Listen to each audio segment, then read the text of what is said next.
আমরা চাই না যে আমাদের 17 বছরের ফসল বাইরে কেউ এসে খেয়ে যাবে। বিরোধী দলের অনেক সদস্য ফাঁসির কাছে ঝুলেছে, তাদের সেই ফাঁসির কাছে ঝোলা ফসল আরেকজনে খাক, সেটা আমরা চাই না, তারাও চায় না। তাদের একজন মাত্র সদস্য ছাড়া আর সবাই নতুন। সংবিধান সংশোধন করা ছাড়া আমাদের কোনো বিকল্প নেই। বর্তমান এক্সিস্টিং সংবিধান অনুযায়ী তারা 2টা শপথ নিতেই পারে না। যদি বিশ্বাস না করতো তাহলে মহিলা সদস্য যে তাদের 14 জন হলো, তারা 2টা শপথ নিল না কেন? আর প্রথমত বলি যে ওয়াকআউট এটা সংসদীয় রীতিনীতি এবং এটা বিরোধী দলের এটা অধিকার, তারা অধিকার বাস্তবায়ন করছে, এটা হলো ওয়াকআউট। আর যে কাজটা আমরা করেছি সেটা হলো সংবিধান সংশোধন কমিটি আমরা আজকে করেছি। সংবিধান সংশোধন কমিটি আমরা এর আগেও করতে চেয়েছিলাম। আমরা 17 সদস্য বিশিষ্ট কমিটি করব।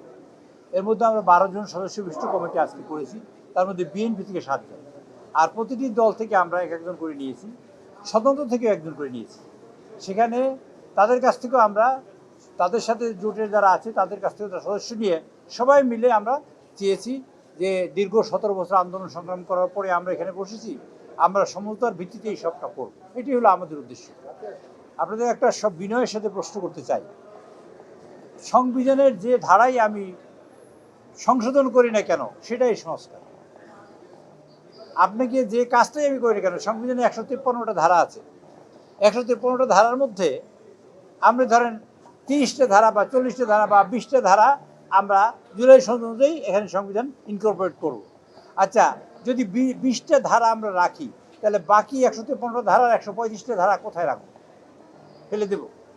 সংবিধানের 3টে পদ্ধতি থাকে। একটা পদ্ধতি থাকে যে দেশ স্বাধীন হলো বা একটা নতুন জাতির জন্ম হলো, আমরা নতুন করে সংবিধান নেবো, সব সংবিধান ফেলে দিই।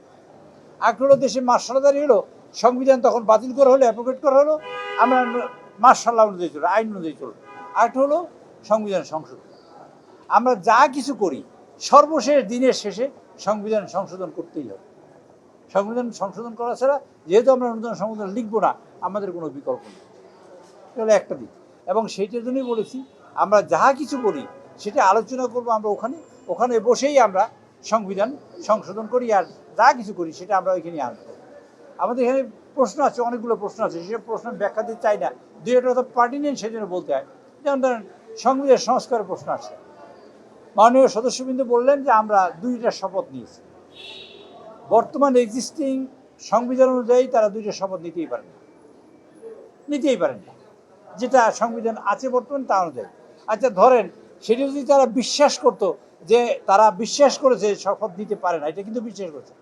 যদি বিশ্বাস না করতো তাহলে মহিলা সদস্য যে তাদের 14 জন হলো, তারা 2টা শপথ নিল না কেন? তারা তো একটা নিতেই পারত।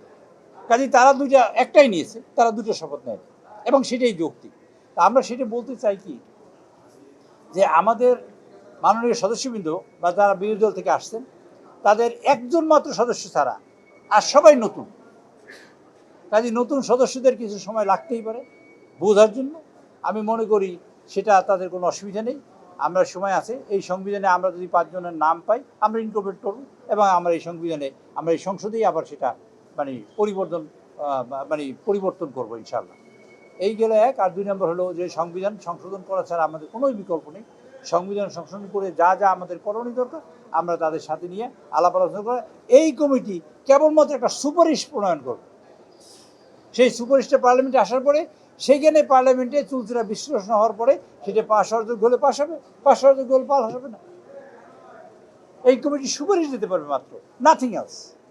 কাজেই আমি মনে করি তারা যে কাজটা আজকে করেছে সেটা তারা হয়তো না বুঝে করেছে, অথবা বুঝেও করতে পারে। যদি বুঝে করে থাকে, আমি মনে করি আমরা যেভাবে আগাইছি সেভাবে আগানোই সমীচীন এবং সেভাবেই তারা এগিয়ে আসবেন এবং তাদের নিয়েই আমরা ইনশাআল্লাহ সংবিধান সংশোধন করব। কারণ আমার বিশ্বাস এরকম যে তারা বিরোধী দলে যারা বসছেন তারা অনেক শিক্ষিত, বিদগ্ধজন আছে, চৌকস, এবং আমরা বিভিন্ন সময় আলাপ আলোচনা করেছি। ভবিষ্যতে নিশ্চয়ই আলোচনায় একটা ফল হবে। আমরা আলোচনা তার বন্ধ রাখবো না এবং কখনোই না। এবং আমরা চাই না যে আমাদের 17 বছরের ফসল বাইরে কেউ এসে খেয়ে যাক। এই কষ্টের ফসল, এই পরিশ্রমের ফসল, এই যে বিরোধী দলের অনেক সদস্য ফাঁসির কাছে ঝুলেছে, তাদের সেই ফাঁসির কাছে ঝোলা ফসল আরেকজনে খাক, সেটা আমরা চাই না, তারাও চায় না। কাজে আমরা একত্রিত হয়ে ইনশাআল্লাহ এই সংবিধান সংশোধন করবো, সে প্রত্যাশা। আমাদের একটা বিষয় সবসময় আপনাদের বলে রাখি, আমাদের দেশের দুর্ভাগ্য একটা বিষয় আছে, সেটা হলো এই যে আমি এটা অনেকবার বলেছি, আজকে আর একবার বলি। সেটা হলো, আপনার ধরুন আমেরিকা একটা নির্বাচন যখন হয়, এই 10 লক্ষ মানুষ একত্র করে রেসকোর্স ময়দানে কয়টা সমাবেশ হতে দেখছেন আপনারা? একটাও না। মানুষ ওপিনিয়ন বিল করে ছোট্ট একটা ঘরের মধ্যে, সেটি টেলিভিশনে ছড়ায়। আমরা বিরোধী দলের আন্দোলন করবো কেন? এটা তো আন্দোলনের কোনো বিষয় নাই। এক হলো আমরা এটা সমাধানই করতে চাই, আলোচনা করি। আলোচনার জন্য দরজা উন্মুক্ত আছে এবং আমাদের সংবিধানে ওনাদের ইনকর্পোরেট করার জন্য পরিস্থিতি উন্মুক্ত আছে, সেভাবেই আমরা করতে চাই। 1 2 নম্বর হলো রাজপথ সবসময়ের জন্য খোলা থাকে, এটা সবার জন্যই খোলা আছে রাজপথ। ওনার জন্য যেমন খোলা আছে, আমার জন্য কেমন খোলা আছে, আরেকজন যিনি আসে নাই মাঠে তার জন্য খোলা আছে। কাজে রাজপথ সবসময় খোলা থাকবে। আমরা করেছি কি, সেটা হলো গত 54 বছর ধরে আমরা একজনের বিরুদ্ধে আন্দোলন করেছি, আরেকজনে তারপর ফল খেয়েছে সেই মানে বানরের পিঠেভাগের মতো, যে এই পিঠেভাগ বড় হয়েছে, এটা কামড় দিয়ে ছোটো করে ওইটা খেয়েছে, ওইটা খেয়েছে, তারপর বানর কাছে চলে গেছে। আমরা 54 বছর সেই জন্য কাঙ্ক্ষিত জায়গায় পৌঁছতে পারিনি। আমরা গণতন্ত্রের জন্য আন্দোলন করেছি, আন্দোলন করে আমরা বাকশাল পেয়েছি। বছর আমরা বাকশাল পাইনি, গণতন্ত্রের আন্দোলন করে, যুদ্ধ করে, জীবন দিয়ে আমরা বাকশাল পেয়েছি।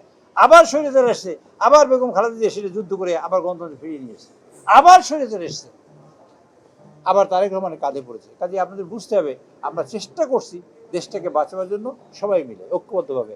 যারা বিপদগ্রস্ত ছিলাম, জেল জুলুম খেটেছি, আয়নাঘরে গিয়েছি, জেলে গিয়েছি, অত্যাচারের শিকার হয়েছি, নির্যাতনের শিকার হয়েছি, গুমের শিকার হয়েছি, তারা নিশ্চয়ই এমন কিছু করবে না যে সেই সুযোগ দিয়ে আর কেউ সেই সুযোগ নেবে, সেটা আমরা প্রত্যাশা করি না।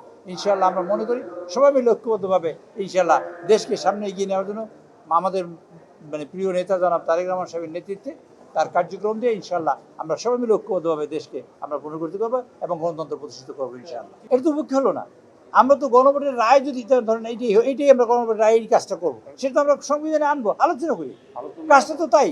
আমি যাই কিছু করি, গণভোটের রায় দিচ্ছি, আমি সংবিধান সংশোধন করবো না, মানে পরিবর্তন করবো কেমনে বলেন দেখি? আমি জানতে চাই, এটা আপনাদের কাছে জানতে চাই। আমরা তো নতুন করে সংবিধান লিখছি না, আমরা একটা এই জন্য পৃথিবীতে যত পুরাতন দেশ আছে দেখবেন নতুন করে কোথাও সংবিধান লেখে নেই, সবই সংবিধানের সংশোধন হয়েছে। আমেরিকার সংবিধান দেখেন, আজকে 22তম 24তম সংবিধান সংশোধন হয়েছে। ভারতের সংবিধান সংশোধন হয়েছে, পাশে সব দেশের সংবিধান সংশোধন। একটা কান্ট্রি আমরা যখন রিবার্থ করেছি, নতুন করে জন্মগ্রহণ করেছি, আমরা যুদ্ধ করে দেশটা স্বাধীন করেছি, আমরা তৈরি হয়েছি, তখন আমরা সংবিধান লিখেছি। কাজে সংবিধান নতুন করে লেখার তো কোনো সুযোগ নেই। কাজে আমরা সংবিধান আজকে হোক, কালকে হোক, পরশু একদিন সংবিধান সবাই মিলে সংশোধন করবো, এটাই বাস্তব, এটাই সত্য আর এটাই সঠিক। আপনাদের